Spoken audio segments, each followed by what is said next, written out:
ಜನ್ಮಾದ್ಯಸ್ಯ ಯತೋನ್ಮಯಾದಿತರತಶ್ಚಾರ್ಥೇಷ್ವಭಿಘ್ನಸ್ವರಾಟ್ ತೇನೇ ಬ್ರಹ್ಮಹೃದಾಯ ಆದಿಕವಯೇ ಮುಹ್ಯಂತಿ ಯತ್ಸೂರಯಃ ತೇಜೋ ವಾರಿಮೃದಾಂ ಯಥಾ ವಿನಿಮಯೋ ಯತ್ರ ತ್ರಿಸರ್ಗೋ ಮೃಷಾ ಧಾಮ್ನಾ ಸ್ವೇನ ಸದಾ ನಿರಸ್ತಕುಹಕಂ ಸತ್ಯಂ ಪರಂ ಧೀಮಹಿ.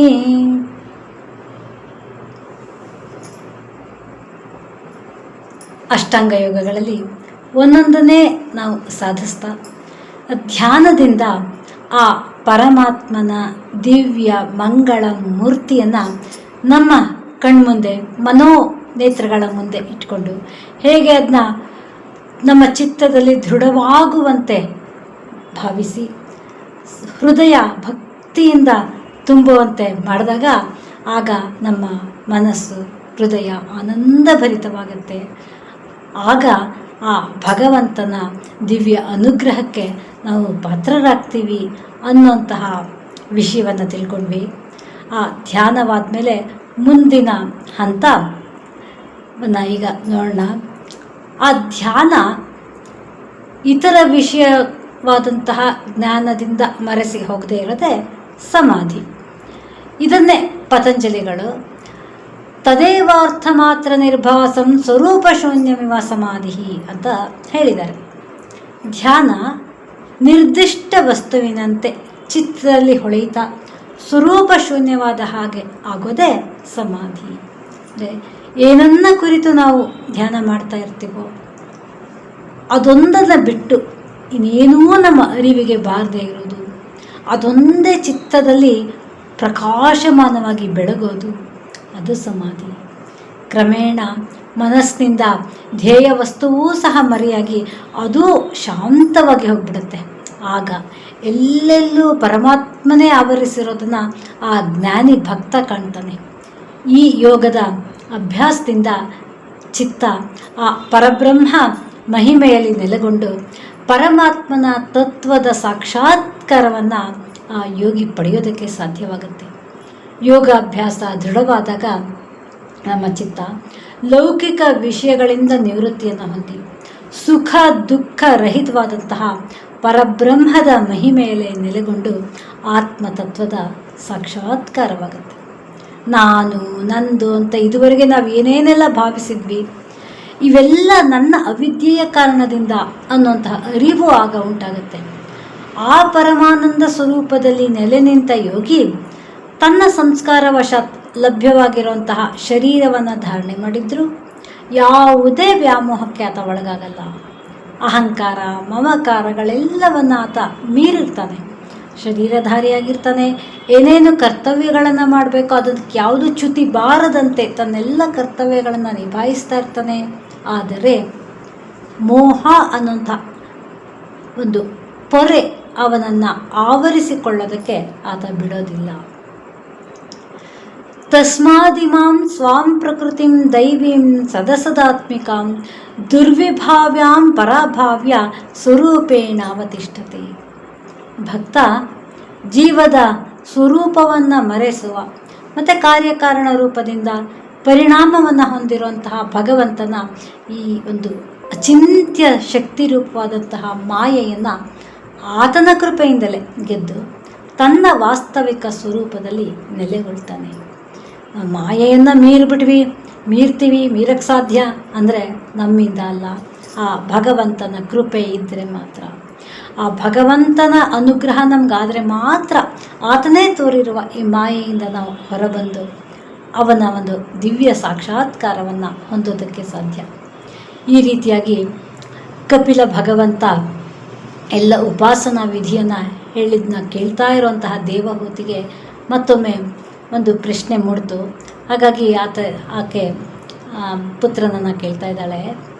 ಲಕ್ಷಣಂ ಮಹದಾದೀನಾಂ ಪ್ರಕೃತೆ ಪುರುಷಸ್ಯ ಚ ಸ್ವರೂಪಂ ಲಕ್ಷ್ಯತೆ ಮೀಶಾಂ ಏನ ತತ್ ಪಾರಮಾರ್ಥಿಕಂ. ನೀನು ನನಗೆ ಈ ಸಾಂಖ್ಯಶಾಸ್ತ್ರದ ಅನುಗುಣವಾಗಿ ಪ್ರಕೃತಿ ಪುರುಷ ಮಹತ್ತತ್ವ ಇವುಗಳ ವಾಸ್ತವಿಕ ಸ್ವರೂಪವನ್ನು ಅವುಗಳ ಲಕ್ಷಣ ಇವುಗಳನ್ನು ಸಹ ತಿಳಿಸಿದ್ಯಾ. ಆದರೆ ಯಾಕೆ ಗೊತ್ತು, ಇಷ್ಟೇ ಸಾಲದು, ಇದಕ್ಕಿಂತ ಇನ್ನೂ ಏನೋ ತಿಳ್ಕೊಳ್ಬೇಕಾಗಿದೆ, ಇಷ್ಟನ್ನು ಮಾತ್ರ ತಿಳ್ಕೊಂಡ್ರೆ ಸಿದ್ಧಿಗೆ ಅದು ಆಗಲ್ವಲ್ಲ, ಸಾಕಾಗ್ತಾ ಇಲ್ವಲ್ಲ ಅನ್ನಿಸ್ತು. ಹಾಗಾಗಿ ಮತ್ತೆ ಆಕೆ ಕೇಳ್ತಾಳೆ, ಯಥಾ ಸಾಂಖ್ಯೇಶು ಕಥಿತಂ ಯನ್ಮೂಲಂ ತತ್ಪ್ರಚಕ್ಷತೆ ಭಕ್ತಿಯೋಗಸ್ಯ ಮೇ ಮಾರ್ಗಂ ಬ್ರೂಹಿ ವಿಸ್ತರಶ ಪ್ರಭೋ. ಹೇ ಪ್ರಭು, ಅವುಗಳ ಲಕ್ಷಣವನ್ನು ತಿಳ್ಕೊಂಡ್ರೆ ಅದು ಭಕ್ತಿಯೋಗದ ಸಿದ್ಧಿಗೆ ಕಾರಣ ಆಗತ್ತಲ್ವಾ? ಆದ್ದರಿಂದ ನನಗೆ ಈಗ ನೀನು ಭಕ್ತಿಯೋಗದ ಮಾರ್ಗವನ್ನು ವಿಸ್ತಾರವಾಗಿ ಹೇಳು. ನಿನ್ನನ್ನು ಸಿದ್ಧಿಸ್ಕೋಬೇಕಾದ್ರೆ ಬರೀ ಪ್ರಕೃತಿ ಪುರುಷ ತತ್ವ ಇಷ್ಟು ಅಂದರೆ ಥಿಯರಿಟಿಕಲ್ ನಾಲೆಡ್ಜ್ ಇದ್ದರೆ ಸಾಲದು. ಪ್ರಾಕ್ಟಿಕಲಾಗಿ ಅದನ್ನ ಹೇಗೆ ಮಾಡ್ಕೋಬೇಕು? ಭಕ್ತಿ ಯೋಗದಿಂದ. ಭಕ್ತಿ ಅನ್ನೋದು ಮನುಷ್ಯನಿಗೆ ಅತಿ ಸುಲಭವಾದಂತಹ ಒಂದು ಸಾಧನ. ನಾವು ಎಲ್ಲೇ ಇರಲಿ, ಹೇಗೆ ಇರಲಿ, ಭಗವಂತನಲ್ಲಿ ನಾವು ಭಕ್ತಿಯನ್ನು ಹೊಂದೋದಕ್ಕೆ ಅತಿ ಸುಲಭಕ್ಕೆ ಸಾಧ್ಯ. ಮನಸ್ಸು ಅಲ್ಲಿ ಇಟ್ಟರೆ ಸಾಕು, ಬೇರೆ ಯಾರ್ದೋ ಸಹಾಯ ಬೇಕಾಗಿಲ್ಲ, ಅಥವಾ ನಮ್ಮ ವಯಸ್ಸು, ನಮ್ಮ ಅಂತಸ್ತು, ನಮ್ಮ ವಿದ್ಯೆ ಯಾವುದೂ ಬೇಕಾಗಿಲ್ಲ, ಇದಕ್ಕೆ ಹಣ ಖರ್ಚಾಗೋದಿಲ್ಲ. ನಾವೆಲ್ಲಿರ್ತೀವಿ ಅಲ್ಲಿ ಮನಸ್ಸಿನಲ್ಲಿ ಭಗವಂತನನ್ನು ಭಾವಿಸಿ, ಪರಮಾತ್ಮ ಎಲ್ಲವೂ ನಿಂದೆ, ನಾನು ನಡೆಸ್ತಾ ಇರೋ ನೀನು ಅಂತ ಆತನಿಗೆ ಸಂಪೂರ್ಣವಾಗಿ ಶರಣಾಗ್ಬಿಟ್ರೆ ಸಾಕು, ನಮ್ಮನ್ನು ಮುಕ್ತಿಯ ಕಡೆಗೆ ಆತನೇ ಕರ್ಕೊಂಡು ಹೋಗ್ತಾನೆ. ಇದು ಸುಲಭವಾದಂತಹ ಒಂದು ಭಕ್ತಿ ಮಾರ್ಗ. ಅದನ್ನು ನನಗೆ ವಿಸ್ತಾರವಾಗಿ ಹೇಳು ಅಂತ ಕೇಳ್ತಿದ್ದಲ್ಲ ದೇವಹೂತಿ. ಹಾಗೆ ಜೀವಗಳು ಹೊಂದುವಂತಹ ಈ ಜನನ ಮರಣ ರೂಪವಾದಂತಹ ವಿವಿಧ ಗತಿಗಳು ಯಾವ್ಯಾವುದಿದೆ, ಇದನ್ನು ಅರಿತರೆ ಜೀವನಿಗೆ ಲೌಕಿಕದಲ್ಲಿ ವೈರಾಗ್ಯ ಉಂಟಾಗತ್ತಲ್ವಾ? ಹಾಗದು ಬೇಕು. ಕಾಲಸ್ಯೇಶ್ವರ ರೂಪಸ್ಯ ಪರೇಶಾಂ ಚ ಪರಸ್ಯತೆ ಸ್ವರೂಪಂ ಬತ ಕುರ್ವಂತಿ ಯದ್ಧೇತೋ ಕುಶಲಂ ಜನಾಃ. ಈ ಕಾಲ ಅನ್ನೋದು ಪರಕ್ಕೂ ಪರವಾದದ್ದು, ಈಶ್ವರ ಸ್ವರೂಪವಾದದ್ದು. ಯಾವ ಈ ಕಾಲಗತಿಯಿಂದ ಉಂಟಾಗುವಂತಹ ಸಂಸಾರ ಬಂಧನದಿಂದ ಪಾರಾಗಕ್ಕೆ ಜನ ಪುಣ್ಯ ಕರ್ಮಗಳನ್ನು ಮಾಡ್ತಾರೋ ಅಂತಹ ಕಾಲದ ಸ್ವರೂಪವನ್ನು ನನಗೆ ತಿಳಿಸು. ಇವೆಲ್ಲವನ್ನು ಸೂಕ್ತವಾಗಿ ತಿಳ್ಕೊಂಡ್ರೆ ಏನು ಸಾಧನೆ ಮಾಡ್ಬೋದು, ಹೇಗೆ ಮಾಡ್ಬೋದು ಅನ್ನೋ ಸ್ಪಷ್ಟತೆ ನಮಗೆ ಉಂಟಾಗುತ್ತೆ. ಈ ಕಾಲ ಅನ್ನೋದು ಭಗವಂತನಿಗೆ ಶರೀರ ರೂಪವಾಗಿ ಬ್ರಹ್ಮಾದಿ ದೇವತೆಗಳನ್ನೂ ಸಹ ತನ್ನ ವಶಪಡಿಸ್ಕೊಳ್ಳೋ ಸಾಮರ್ಥ್ಯವನ್ನು ಹೊಂದಿದೆ. ಈ ಕಾಲದ ಮಹಿಮೆಯಿಂದ ಉಂಟಾಗುವಂತಹ ಜರ ಮರಣ ಅನ್ನುವಂತಹ ಸಾಂಸಾರಿಕ ಧರ್ಮಗಳನ್ನು ಮೀರಿ ಹೋಗೋದಕ್ಕೆ ಜ್ಞಾನಿಗಳು, ಯೋಗಿಗಳು ಇವರು ನಿವೃತ್ತಿ ಧರ್ಮವನ್ನು ಆಚರಿಸ್ತಾ ಇದ್ರು. ಎಲ್ಲಿಯವರೆಗೆ ಅದರ ಅರಿವಾಗದೆ ನಾವು ಈ ಪ್ರಾಪಂಚಿಕ ಸುಳಿಯಲ್ಲೇ ಸುತ್ತಿರ್ತೀವಿ, ಅಲ್ಲಿಯವರೆಗೂ ನಮಗೆ ಆ ಜ್ಞಾನ ಮೂಡೋದಕ್ಕೆ ಸಾಧ್ಯವಾಗೋದಿಲ್ಲ. ಪ್ರವೃತ್ತಿ ಧರ್ಮವನ್ನು ದಾಟಿ ನಾವು ನಿವೃತ್ತಿ ಧರ್ಮದ ಕಡೆಗೆ ಹೋಗಲೇಬೇಕು. ಲೋಕಸ್ಯ ಮಿಥ್ಯಾಭಿಮತೈರಚಕ್ಷುತಶ್ಚಿರಂ ಪ್ರಸುಪ್ತಸ್ಯ ತಮಸ್ಯ ನಾಶ್ರಯೇ ಶ್ರಾಂತಸ್ಯ ಕರ್ಮ ಸ್ವನುವಿದ್ಧಯಾ ಧಿಯಾ ತ್ವಮಾವಿರಾಸಿ ಕಿಲ ಯೋಗಭಾಸ್ಕರಃ. ಜ್ಞಾನ ದೃಷ್ಟಿನೇ ಕಳ್ಕೊಂಡಂತಹ ಜನರು ಕೇವಲ ಇಲ್ಲಿ ಏನು ನೋಡ್ತಿದ್ದೀವಿ ಆ ಮಿಥ್ಯಾಜ್ಞಾನ ಅದನ್ನೇ ನಿಜ ಅಂತ ಭಾವಿಸಿ ನಾನು ನಂದು ಅನ್ನೋಂತಹ ಅಭಿಮಾನವನ್ನು ಹೊಂದಿರ್ತಾರೆ. ಅವ್ರ ಮನಸ್ಸೆಲ್ಲ ಸದಾ ಕಾಮ್ಯ ಕರ್ಮಗಳಲ್ಲೇ ಮುಳುಗಿ ಶ್ರಾಂತವಾಗಿ ಹೋಗುತ್ತೆ. ಸದಾ ದುಗುಡ, ಸದಾ ಆವೇಶ, ಸ್ಟ್ರೆಸ್ ಅಂತ ಹೇಳ್ತೀವಿ, ಸದಾ ಒಂದಲ್ಲ ಒಂದು ಜಂಜಾಟದಲ್ಲಿ ಸಿಕ್ಕಾಕೊಂಡಿರುತ್ತೆ. ಸಂಸಾರ ಅನ್ನೋಂತಹ ಕತ್ತಲೆಯಲ್ಲಿ ನಿದ್ರೆ ಮಾಡ್ತಾ ಇರುವಂತಹ ಇಂಥವ್ರನ್ನ ಎಚ್ಚರಿಸಕ್ಕಾಗಿ ಯೋಗ ಭಾಸ್ಕರನಂತೆ ನೀನು ಅವತಾರ ಮಾಡಿದೀಯಲ್ವಾ ಪ್ರಭು, ಹಾಗಾಗಿ ನನಗೆ ಅದನ್ನು ತಿಳಿಸು. ಕತ್ತಲೆಯಲ್ಲಿರೋರಿಗೆ ಒಂದು ದೀಪದ ಕುಡಿ ಬೆಳಕನ್ನು ತೋರಿಸುತ್ತೆ. ಹಾಗೆ ಅಜ್ಞಾನ ಅನ್ನೋಂಥ ಈ ಒಂದು ದಟ್ಟವಾದ ಅಂಧಕಾರದಲ್ಲಿ ಮುಳುಗಿರುವಂತಹ ಅಜ್ಞಾನಿಗಳಿಗೆ ದಾರಿದೀಪವಾಗಿ ಮಾರ್ಗದರ್ಶನ ನೀಡೋದಕ್ಕೆ ಸಾಮಾನ್ಯರಿಂದ ಸಾಧ್ಯವಿಲ್ಲ. ಅಂದರೆ ನಾವು ಮತ್ತೊಬ್ಬರ ಅಥವಾ ನಮ್ಮ ಅಕ್ಕಪಕ್ಕ ನಮ್ಮ ಪರಿಚಿತರು, ನಮ್ಮ ಬಾಂಧವರು, ನಮ್ಮ ಮಿತ್ರರು ಅಂತ ಅವರನ್ನೇ ನಾವು ನನಗೆ ದಾರಿ ತೋರಿಸಿ ಅಂದರೆ ನಮ್ಮಷ್ಟೇ ಅವರು ಜಂಜಾಟದಲ್ಲಿ ಸಿಕ್ಕಾಕೊಂಡಿರ್ತಾರೆ. ನಮಗೇನು ಬುದ್ಧಿ ಇದೆಯೋ ಅವ್ರಿಗೂ ಅದೇ ಇದೆ. ಹಾಗಾಗಿ ಅವರೇನು ನಮಗೆ ಶಾಶ್ವತ ಮಾರ್ಗದರ್ಶನವನ್ನು ಹೇಗೆ ತಿಳಿಸ್ಕೊಡೋಕ್ಕೆ ಸಾಧ್ಯ? ಇಂತಹ ಒಂದು ಮಾರ್ಗದರ್ಶನ ನೀಡಬೇಕಾದ್ರೆ, ಅಜ್ಞಾನದಿಂದ ನಮ್ಮನ್ನು ಪಾರುಗೊಳಿಸ್ಬೇಕಾದ್ರೆ ಅದು ಜ್ಞಾನಿ ಯೋಗಿಗಳಿಗೆ ಸಾಧ್ಯ. ಈಗ ಪರಮಾತ್ಮನೇ ಅದಕ್ಕಾಗಿ ಅವತರಿಸಿ ಬಂದಿದ್ದಾನೆ. ಇನ್ನೇನು ಬೇಕು? ಹೇ ಪರಮಾತ್ಮ, ನಿನ್ನನ್ನು ಬಿಟ್ಟು ಈ ದಿವ್ಯ ಮಾರ್ಗವನ್ನು ಬೇರೆ ಯಾರು ತಂದು ತೋರ್ಸೋಕ್ಕೆ ಸಾಧ್ಯ? ನಿಂದ ನೀ ನನಗೆ ಈ ಒಂದು ಮಾರ್ಗವನ್ನು ತಿಳಿಸು ಅಂತ ಕೇಳ್ತಾಳೆ. ಅಜ್ಞಾನಿಯಾದಂತಹ ನನಗೆ ತಿಳುವಳಿಕೆ ನೀಡು ಅನ್ನೋ ತಾಯಿಯ ಮಾತನ್ನು ಕೇಳಿದಂತಹ ಕಪಿಲರು ಬಹಳ ಪ್ರೀತಿ ಮತ್ತು ಕರುಣೆಯಿಂದ ಆಕೆಯನ್ನು ಕುರಿತು ಮಾತಾಡೋದಕ್ಕೆ ಪ್ರಾರಂಭ ಮಾಡ್ತಾರೆ. ಭಕ್ತಿಯೋಗೋ ಬಹುವಿಧೋ ಮಾರ್ಗೈರ್ಭಾಮಿನಿ ಭಾವ್ಯತೆ ಸ್ವಭಾವ ಗುಣ ಮಾರ್ಗೇಣ ಪುಂಸಾಂ ಭಾವೋ ವಿಭಿದ್ಯತೆ. ಅಮ್ಮ, ಈ ಸಾಧಕರ ಭಾವನೆಗಳಿಗೆ ಅನುಗುಣವಾಗಿ ಭಕ್ತಿಯೋಗ ಅನೇಕ ಪ್ರಕಾರವಾಗಿದೆ. ಏಕೆಂದರೆ ಮನುಷ್ಯರ ಮನೋವೃತ್ತಿಗಳ ಮತ್ತು ಗುಣಗಳ ಭೇದಕ್ಕೆ ಅನುಗುಣವಾಗಿ ಅವರವ್ರ ಭಾವನೆಯಲ್ಲಿ ಅನೇಕ ಬಗೆ ಇರುತ್ತೆ. ಒಂದೇ ರೀತಿಯಾಗಿ ಎಲ್ಲರೂ ಒಂದೇ ರೀತಿಯಾದ ಪೂಜೆ ಮಾಡಬೇಕು ಅಂತಿಲ್ಲ. ಒಬ್ಬೊಬ್ಬರಿಗೆ ಒಂದೊಂದು ವಿಧವಾಗಿ ಭಕ್ತಿಯನ್ನು ತೋರ್ಪಡಿಸಿಕೊಳ್ಳೋದಕ್ಕೆ ಸಾಧ್ಯ. ಹಾಗಾಗಿ ಯಾರ್ಯಾರಿಗೆ ಯಾವ್ಯಾವ ಮಾರ್ಗ ಆತ್ಮೀಯವಾಗುತ್ತೋ, ಯಾರ್ಯಾರಿಗೆ ಯಾವುದು ಅವರಿಗೆ ಹೃದಯದಲ್ಲಿ ಒಡಮೂಡುತ್ತೋ ಆ ರೀತಿಯಾಗಿ ನಾವು ತೋರಿಸ್ಕೋಬಹುದು. ಆದರೆ ಆ ಭಕ್ತಿ ಶುದ್ಧವಾಗಿರಬೇಕು, ಅದರಲ್ಲಿ ಯಾವುದೇ ಕಲ್ಮಶಗಳು ಇರಬಾರ್ದು. ಆ ಭಕ್ತಿಯನ್ನು ಸಾಧನೆ ಮಾಡೋದಕ್ಕೆ ಹಲವಾರು ಮಾರ್ಗಗಳಿದೆ. ಅದಕ್ಕೆ ತಕ್ಕಂತೆ ಭಕ್ತಿಯೋಗವೂ ಸಹ ಅನೇಕವಾಗಿದೆ. ಮನುಷ್ಯನ ಗುಣ ಸ್ವಭಾವಕ್ಕೆ ತಕ್ಕಂತೆ ಅವನ ಮನೋಭಾವ ಇರೋದರಿಂದ ಭಕ್ತಿಯಲ್ಲೂ ವೈವಿಧ್ಯತೆಯನ್ನು ನಾವು ಕಾಣ್ತೀವಿ. ಯಾವ್ಯಾವುದು ಸರಿಯಾದ ರೀತಿ, ಯಾವುದು ಮಾಡಬೇಕು, ಯಾವುದು ಮಾಡಬಾರ್ದು, ಏನೇನು ಗುಣಗಳು ಅದರಲ್ಲಿ ಅನ್ನೋದನ್ನು ಭಗವಂತ ತಿಳಿಸ್ತಾ ಹೋಗ್ತಾನೆ.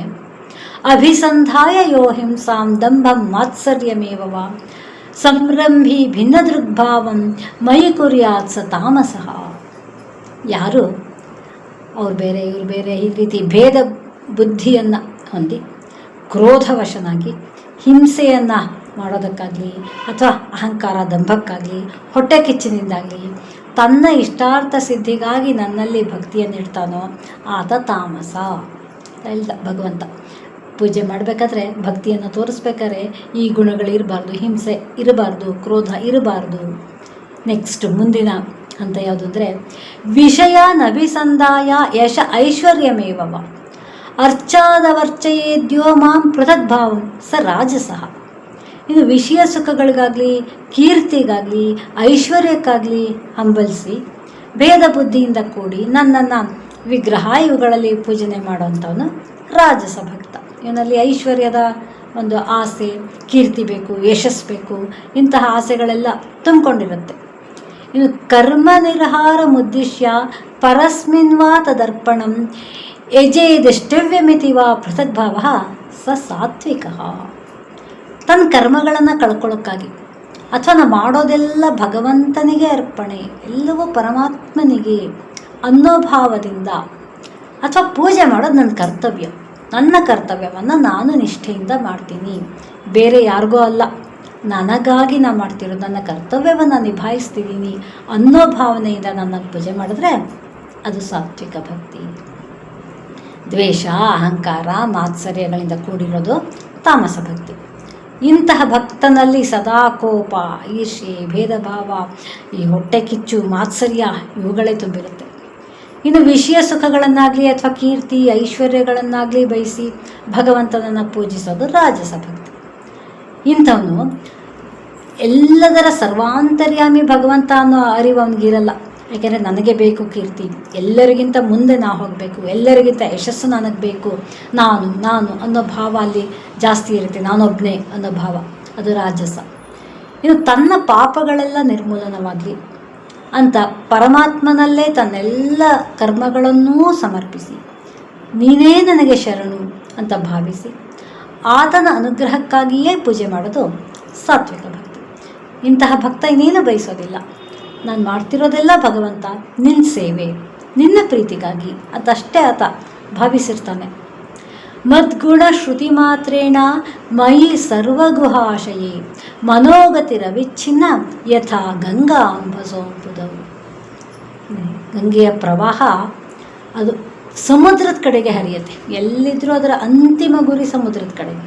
ಹಾಗೆ ಭಗವಂತ ಹೇಳ್ತಿದ್ದಾನೆ, ನನ್ನ ಗುಣಗಳನ್ನು ಕೇಳಿದ ಮಾತ್ರದಿಂದ ಆ ಮನೋಧಾರೆ ನಿರಂತರವಾಗಿ ನನ್ನ ಕಡೆಗೆ ಹರಿಬೇಕು, ಮನಸ್ಸು ಚಂಚಲವಾಗಬಾರ್ದು. ಒಮ್ಮೆ ಭಗವಂತನ ಒಂದು ನಾಮ ಕಿವಿಗೆ ಬಿತ್ತು ಅಂದ ತಕ್ಷಣ ನಮ್ಮ ಮನಸ್ಸು ಸಂಪೂರ್ಣ ಭಾವುಕತೆಯನ್ನು ಹೊಂದಬೇಕು, ಆ ಪರಮಾತ್ಮನ ಕಡೆಗೆ ಹೋಗಬೇಕು, ಅದು ಬಿಟ್ಟು ಚಂಚಲವಾಗಬಾರ್ದು. ಲಕ್ಷಣಂ ಭಕ್ತಿಯೋಗಸ್ಯ ನಿರ್ಗುಣಸ್ಯ ಉದಾಹೃತಂ ಅಹೈತುಕಯ ವ್ಯವಹಿತಾಯ ಭಕ್ತಿ ಪುರುಷೋತ್ತಮ. ಮನಸ್ಸು ಬೇರೆ ಏನನ್ನೂ ಬಯಸದೆ ಸದಾ ಪುರುಷೋತ್ತಮನ ಕಡೆಗೆ ನಿರಂತರವಾಗಿ ಹರಿಯೋದೇ ನಿರ್ಗುಣ ಭಕ್ತಿಯೋಗ. ಬೇರೆ ಯಾವ ಲೌಕಿಕದ ಅಪೇಕ್ಷೆಯೂ ಅವ್ರಿಗಿರಲ್ಲ. ಕೇವಲ ಪರಮಾತ್ಮನನ್ನು ನೋಡಬೇಕು, ಪರಮಾತ್ಮನನ್ನು ಧ್ಯಾನಿಸ್ಬೇಕು, ಪರಮಾತ್ಮನನ್ನು ಪೂಜಿಸಬೇಕು. ಅದು ಬಿಟ್ಟು ಬೇರೆ ಭಾವ ಅವರಲ್ಲಿ ಬರಲ್ಲ. ಇಂತಹ ನಿರ್ವಾಜ್ಯ ಭಕ್ತಿ ನಮ್ಮಲ್ಲಿರುವ ಎಲ್ಲ ದೋಷಗಳನ್ನೂ ಸಹ ನಿವಾರಿಸಿ ಮುಕ್ತಿಯನ್ನು ಸಹ ದೊರಕಿಸಿಕೊಡುತ್ತೆ. ನಾವು ಮಾಡಬೇಕಾದ್ದೇನು ಅಂದರೆ ಭಗವಂತನಲ್ಲಿ ಭಕ್ತಿಯನ್ನು ಹೊಂದೋದು. ಅತಿ ಸುಲಭ ಈ ಭಕ್ತಿಯನ್ನು ಹೊಂದೋದು. ಭಗವಂತ ನಮಗೆ ಸುಲಭವಾದ ಮಾರ್ಗವನ್ನು ಹಾಕ್ಕೊಡ್ತಾ ಇದ್ದಾನೆ. ಆತನಿಗೂ ಗೊತ್ತು ಈ ಮನುಷ್ಯರು ಕಷ್ಟಪಡೋದಕ್ಕೆ ಸಿದ್ಧರಿಲ್ಲ, ಸುಲಭವಾದ ಮಾರ್ಗ ಬೇಕು. ಹಾಗಾಗಿ ಭಕ್ತಿಯಿಂದ ಕೈ ಬಿಡಲಿ.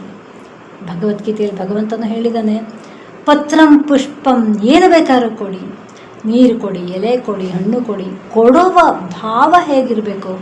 ಶುದ್ಧವಾಗಿರಬೇಕು.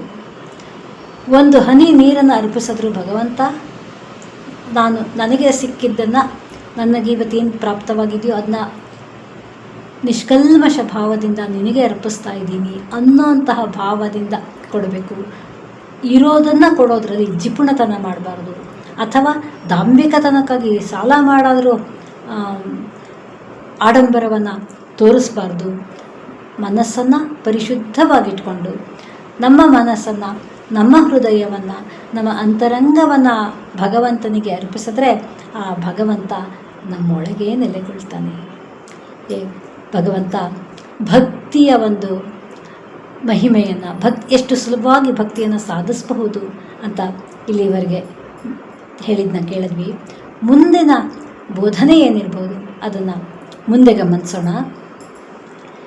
ಸರ್ವೇ ಭವಂತು ಸುಖಿನಃ, ಸರ್ವೇ ಸಂತು ನಿರಾಮಯಾಃ, ಸರ್ವೇ ಭದ್ರಾಣಿ ಪಶ್ಯಂತು, ಮಾ ಕಶ್ಚಿತ್ ದುಃಖಭಾಗ್ ಭವೇತ್. ಓಂ ಶಾಂತಿ ಶಾಂತಿ ಶಾಂತಿ.